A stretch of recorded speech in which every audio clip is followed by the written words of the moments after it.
Mis hermanos, que el Señor les bendiga nuevamente. Por favor, acompáñenme a orar. Padre, te damos gracias porque tú nos concedes el tremendo privilegio de predicar tu palabra, Señor. Ayúdanos, Padre, a predicarla conforme a tu voluntad. Líbranos, Señor, de caer en el error, Padre amado. Líbranos de traer a este púlpito opiniones personales y ayúdanos a predicar únicamente tu palabra, Señor. Por el bien de nosotros, Dios amado, te pido de nuevo para poder predicar tu evangelio tan claramente como debe ser predicado. Te lo pido en el nombre de Jesús. Amén. Mis hermanos, abran sus Biblias, libro de Hechos, capítulo 16, donde tuvimos la lectura, verso 25. Y hoy vamos,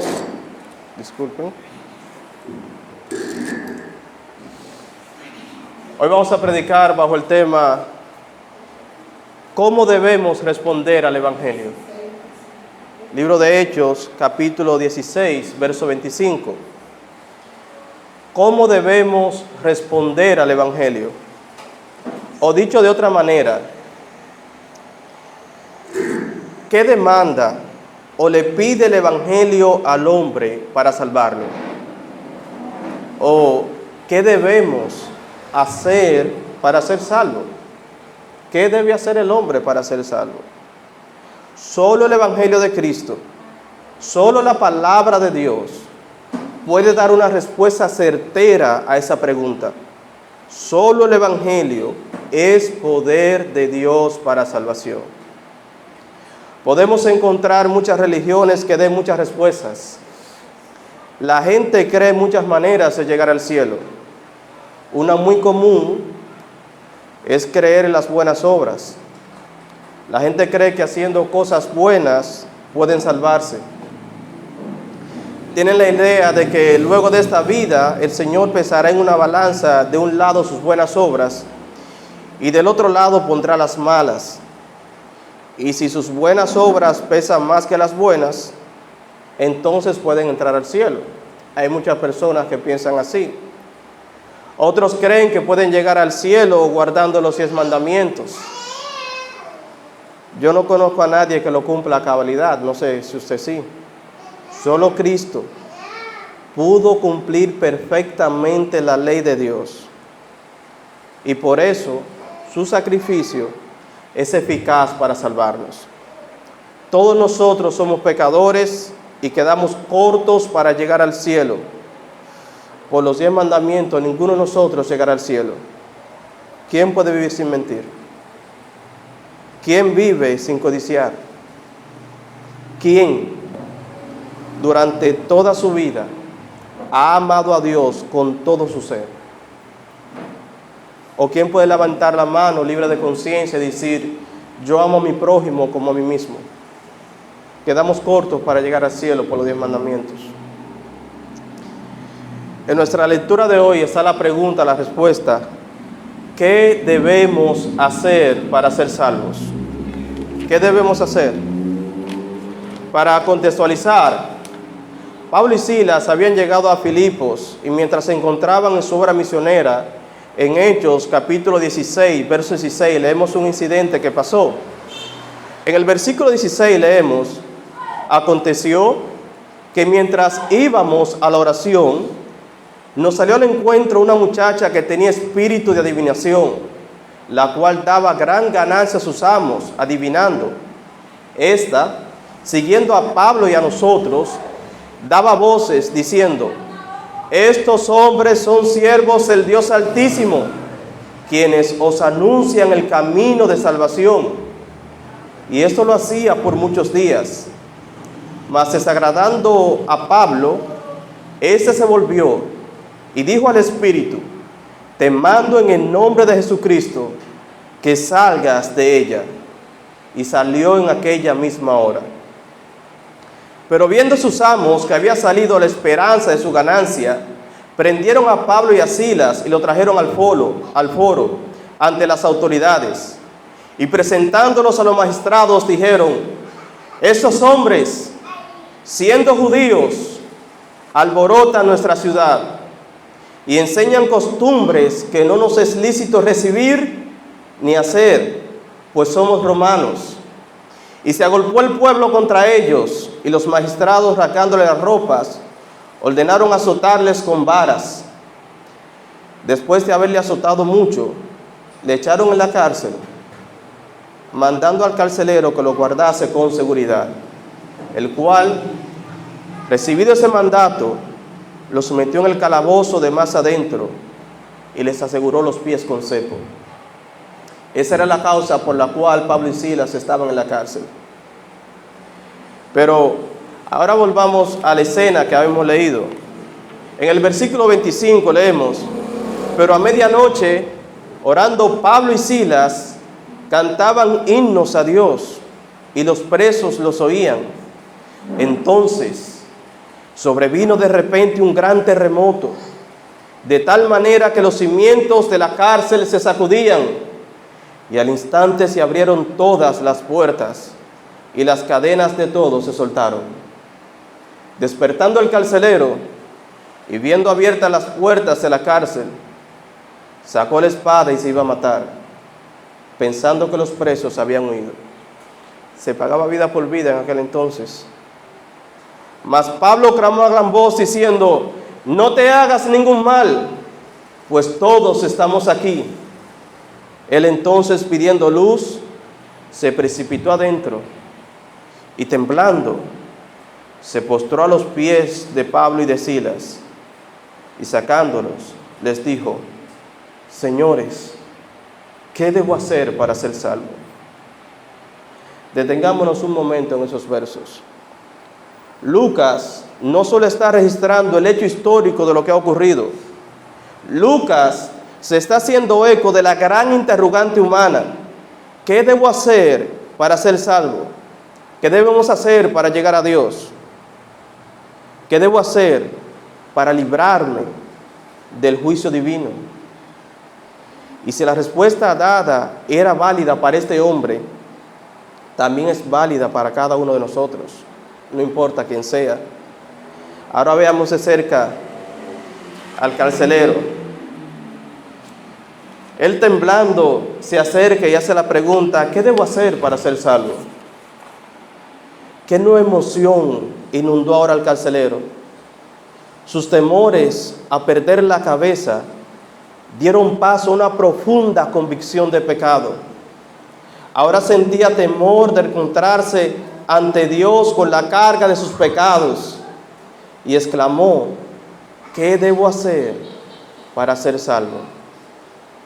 Esta pregunta ha de preceder a cualquier caso genuino de conversión. El hombre ha de saber que está perdido antes que pueda ser salvo. Es prematuro decirle a alguien cómo ser salvo, excepto si primero puede decir desde su corazón: verdaderamente merezco el infierno. Vean el verso 30 como dice: sacándolos. Él dejó a los otros presos adentro, pensando que tenía que hablar con esos hombres a los que evidentemente había oído predicar, o bien había oído hablar del mensaje que ellos, como siervos de Dios Altísimo, predicaban. Puede que detrás de su temor hubiera algo de superstición, pero era un temor genuino. Él tenía miedo del juicio de Dios y quería librarse de eso. La pregunta que hizo pone de manifiesto la necesidad espiritual y la convicción de pecado que este hombre tenía. Cuando este hombre pregunta: ¿qué debo hacer para ser salvo?, eso pone de manifiesto el gran peso de pecado que él sintió en ese momento. Vea por favor en el verso 30 cuando dice que él temblaba. Dice aquí una nota: su temblor que le tomó no pudo haber sido causado por la seguridad de los presos, pues todos estaban allí. De ser así, él hubiera procedido a asegurarlos antes que dejarlos para caer a los pies de Pablo y Silas. Por la misma razón, está claro que su temblor nada tenía que ver con el informe que él tenía que dar a los magistrados. Ningún preso se había escapado. Todos estaban allí. Había otra cosa que hacía que este hombre temblara. Una sola explicación de ello se puede dar: que se había alarmado de repente por su estado espiritual, y que, aunque un momento antes estaba por arrojarse a la eternidad con la culpa de su propia muerte sobre su cabeza, sin ni una idea del pecado que estaba cometiendo, ni de sus terribles consecuencias, ahora su incapacidad para comparecer ante Dios y su necesidad de salvación brillan en su alma y arrancan de ella el grito: ¿qué debo hacer para ser salvo? Si todavía, mis hermanos, nos preguntamos si este hombre tenía peso de pecado en sus hombros, considere lo siguiente: que el carcelero apenas podía ser ignorante de la naturaleza de las acusaciones hechas contra los misioneros, ya que vio que habían sido azotados públicamente por orden de los magistrados, lo cual llenaría a toda la ciudad de los hechos del caso. Inclusive el extraño clamor diario de la muchacha endemoniada: estos hombres son siervos del Dios Altísimo, los cuales os anuncian el camino de la salvación. Palabras que proclamaban no solo que esos hombres eran hombres de Dios, sino que también estos hombres conocen el camino de salvación. La expulsión milagrosa del demonio daba testimonio que Dios estaba con ellos, y la furia de sus amos probaba la veracidad del milagro.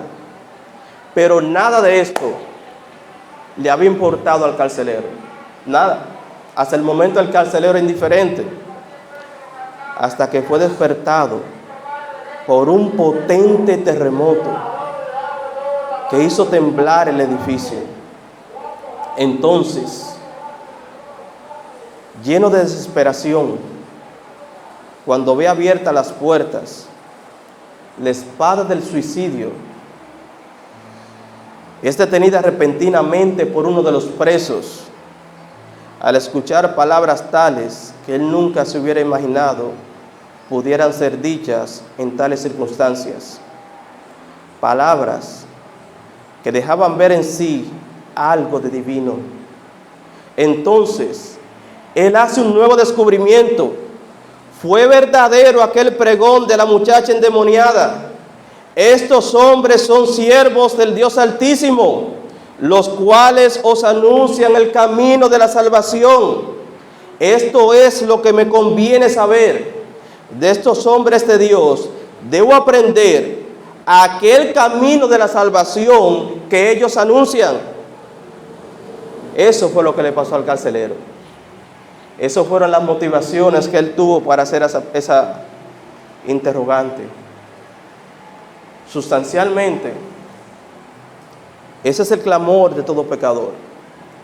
Eso es lo que clama a todo hombre cuando el peso de sus pecados les agobia. ¿Qué debo hacer para ser salvo? Algunos claman con una voz más fuerte que otros, dependiendo qué tan agobiados se sientan por sus pecados. El peso que tenía este carcelero no era poco. Él sabía que estaba a punto de suicidarse. Él sabía que estuvo a un momento de pasar a la eternidad. Y él sabía, de una manera u otra, que su vida no merecía que las puertas del cielo le sean abiertas. Entonces él pregunta: ¿qué debo hacer para ser salvo? La respuesta, verso 31, capítulo 16, verso 31. Escuche que responde la palabra de Dios a la pregunta: ¿qué debemos hacer para ser salvos? Ellos le dijeron, es decir, Pablo y Silas, ellos le dijeron: cree en el Señor Jesucristo y serás salvo, tú y tu casa. Esa fue la respuesta. La brevedad, la sencillez y lo firme de esas palabras. Y en esas circunstancias son verdaderamente hermosas. Pero esas palabras eran suficientes en aquel momento para hacer que la fe de este hombre sea dirigida al Señor Jesucristo, con la seguridad de la salvación, que eso daría a su alma.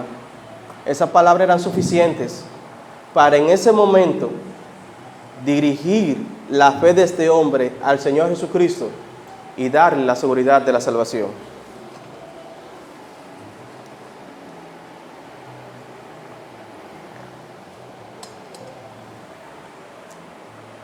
Las únicas personas en el Nuevo Testamento a quienes se les dijo que creyesen en el Señor Jesucristo eran pecadores bajo convicción de pecado.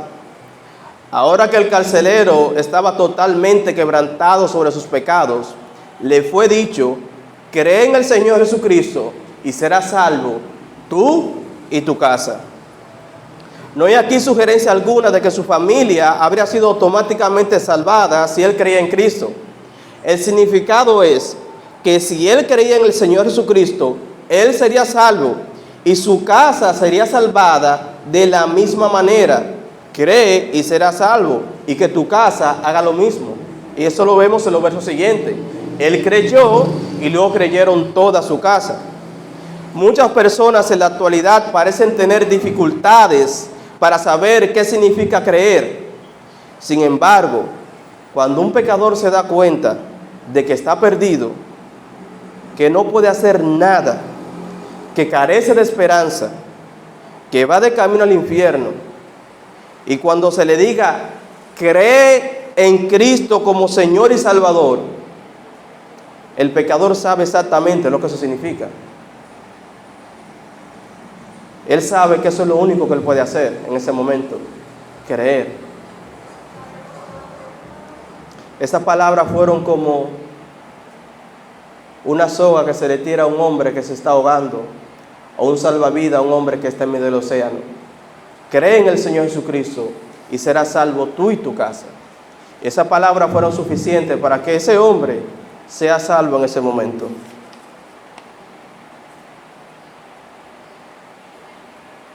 Lo que dice la Biblia, lo que dice la palabra de Dios, que el hombre debe hacer para ser salvo, es creer en el Señor Jesucristo. Cree en el Señor Jesucristo y serás salvo tú y tu casa. Creer en Cristo, mis hermanos, significa que debemos creer en lo que Él hizo. Eso lo vimos en el libro de Corintios, capítulo 15, verso 3 al 4, cuando predicábamos el Evangelio. Cuando Pablo decía: de más os declaro, hermanos, el Evangelio que os hemos predicado, que Cristo Jesús murió por nuestros pecados conforme a las Escrituras, que murió y resucitó al tercer día conforme a las Escrituras. Eso también significa creer en quien Cristo es. Creer que Cristo es quien Él dijo que Él era. En Juan capítulo 20, versículo 31, nosotros leemos que Juan escribe: hizo además Jesús muchas otras cosas delante de sus discípulos, pero estas se han escrito para que creáis que Jesús es el Cristo, el Hijo de Dios, y para que creyendo tengáis vida en su nombre. Eso es lo que significa creer en Cristo. Hay otros pasajes en la Biblia que enseñan que para ser salvo, lo que el hombre tiene que hacer es creer en Cristo. Si pueden ir conmigo, por favor, vayan a Juan capítulo 1, el Evangelio de San Juan capítulo 1, versículo 11. Allá nosotros leemos Juan capítulo 1, versículo 11, en el prólogo del Evangelio de San Juan. Allá nosotros leemos: a los suyos vino y los suyos no le recibieron, mas a todos los que le recibieron, a los que creen en su nombre, les dio potestad de ser hechos hijos de Dios. ¿Quiénes son los que son hechos hijos de Dios? Los que creen en su nombre. En el diálogo entre Jesús y Nicodemo, cuando Jesús le explica a Nicodemo el nuevo nacimiento, que es indispensable para la salvación. Y Nicodemo pregunta, ¿cómo puede hacerse esto? ¿Cómo puede hacerse esto? Lo que Jesús le dijo a Nicodemo no fue, mira Nicodemo, para tú nacer de nuevo tú tienes que hacer esto y esto. No. En el verso 12, Jesús le dice, si os he dicho cosas terrenales y no creéis, ¿cuál era el problema de Nicodemo? Que no creía. ¿Cómo creeréis si os dijere las celestiales? Nadie subió al cielo, sino el que descendió del cielo, el Hijo del Hombre que está en el cielo. Y en Juan capítulo 3, verso 14, nosotros leemos, y como Moisés levantó la serpiente en el desierto, así es necesario que el Hijo del Hombre sea levantado, para que todo aquel que en él cree no se pierda, mas tenga vida eterna. En Juan 3:16 dice, porque de tal manera amó Dios al mundo, que ha dado a su Hijo unigénito, para que todo aquel que en él cree no se pierda, mas tenga vida eterna. Porque no envió Dios a su Hijo al mundo para condenar al mundo, sino para que el mundo sea salvo por él. Y en el verso 18 dice, el que en él cree no es condenado, pero el que no ya ha sido condenado, porque no ha creído en el nombre del unigénito Hijo de Dios. Cree en el Señor Jesucristo y será salvo. Ahora, en Gálatas también, cuando entraron los judaizantes, que Pedro entró en esa simulación, Pablo, amonestando a Pedro, da una breve explicación del Evangelio. Y él explica cómo ellos llegaron a ser salvos. Por favor, vayan conmigo a Gálatas. Gálatas, capítulo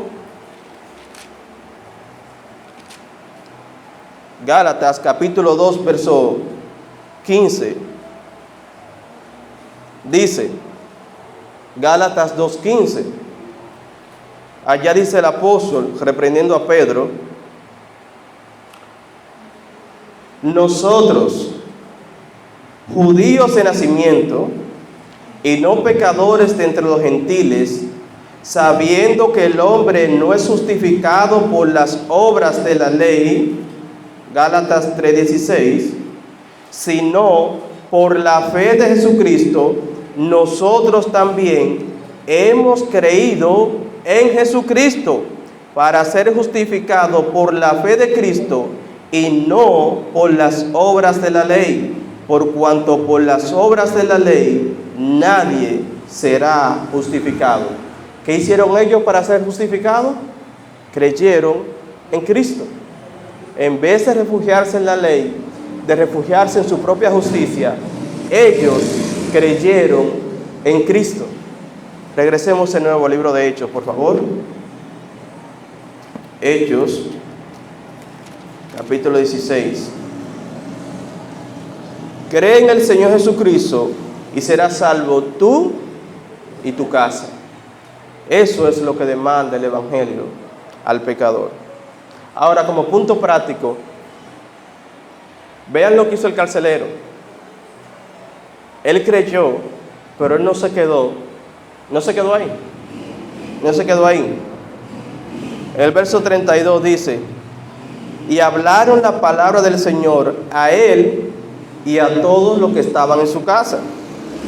Y él, tomándolos en aquella misma hora de la noche, les lavó las heridas y enseguida se bautizó él con todos los suyos.